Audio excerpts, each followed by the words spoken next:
Actuellement, donc, l'utilisation des fils prennent leur place dans la correction du vieillissement, la correction donc, du glissement du visage. Différence entre fils résorbables et fils non résorbables. Fils résorbables qui donc, se résorbent, comme leur nom l'indique, qui ont à peu près une durée de vie identique aux injectables, qui vont être à peu près de 1 an. Actuellement, on peut classer donc, les fils résorbables plutôt dans une indication de prévention d'une chute. À l'opposé, donc, le non résorbable a la capacité de lift et de remontée tissulaire beaucoup plus importante. Les deux techniques et les deux indications ne sont pas en compétition, mais sont plutôt complémentaires. La pose de fils non résorbables, le résultat attendu, c'est justement d'avoir une remontée tissulaire, une correction donc, de ce qui embête souvent les patients, donc le sillon nasogénien, une correction en fait, du pli d'amertume et une amélioration justement de l'ovale. Donc ça, c'est ces deux indications-là, voire pour certains patients en plus, donc une traction et une correction d'une descente tissulaire au niveau du cou. La pose du fil se passe dans un premier temps donc, avec un protocole d'asepsie. Quelques jours avant, on prendra effectivement de l'arnica. La pose en elle-même va débuter par le tracé, donc les dessins qu'on va réaliser sur le visage. La deuxième partie sera la partie de l'anesthésie locale qu'on fera sur tout le trajet du fil, que ce soit au niveau du visage et sur la partie donc, des cheveux où on va remonter un petit peu dessous, puisque cette pose doit être le moins douloureuse possible, voire indolore. Et actuellement, on a clairement la possibilité de le faire. La dernière partie donc, sera la pose du fil, la pose des fils en elle-même, qui se fera donc en 2 temps. La partie supérieure, suivie donc de la partie de la mise en place du fil au niveau du visage.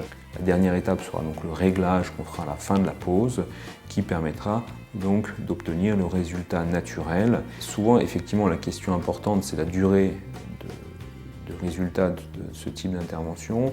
Raisonnablement, on peut aller jusqu'à 3 à 5 ans, voire plus chez certaines patientes. Si une chute tissulaire réapparaissait, en une demi-heure, on peut facilement en fait, retendre ces fils si une petite chute tissulaire réapparaissait. Ce résultat peut tout à fait être amplifié et prolongé en prenant en charge donc, la peau de l'intérieur, que ce soit sur la qualité de peau, en regardant sur l'aspect hormonal, sur l'aspect des acides gras. De la même façon, la présence de taches, de petits vaisseaux sur le visage ou d'un grain de peau disharmonieux peut être traité en complément, ce qui donnera des résultats d'autant plus bénéfiques.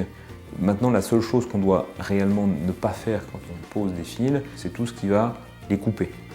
Donc c'est par exemple donc, la radiofréquence qui devra être strictement évitée après la pose de ces fils. Les suites après un lifting médical donc, sont effectivement moins lourdes qu'un lifting chirurgical, c'est le but. Les deux choses qu'on retrouvera fréquemment sont un gonflement secondaire à l'anesthésie qu'on a réalisée, secondaire au passage du fil qui crée une petite inflammation. Donc ce gonflement va être plus important, je dirais, dans les 2-3 premiers jours, et il faut le prévoir au niveau de l'éviction sociale. Il est quand même relativement difficile de reprendre l'activité le jour suivant. Il a quasiment disparu au bout d'une semaine. Le risque de bleu est évidemment existe, bien qu'ils soient relativement faibles. S'ils existent, ils sont petits et tout à fait maquillables. Elles garderont encore une sensation de tension qui s'exerce généralement au niveau des tempes, c'est par là qu'on est rentré, qui est tout à fait prise en charge par du paracétamol. Et c'est une intervention qui peut tout à fait se caler dans une vie professionnelle de façon assez simple. L'intérêt du lifting médical par fil non résorbable, c'est donc d'obtenir des résultats de lifting avec des indications bien posées évidemment, mais sans avoir le recours donc à un bistouri, sans avoir recours à une hospitalisation, une anesthésie générale. Et puis enfin, pour certaines patientes réticentes, donc de limiter peut-être un risque de petites cicatrices.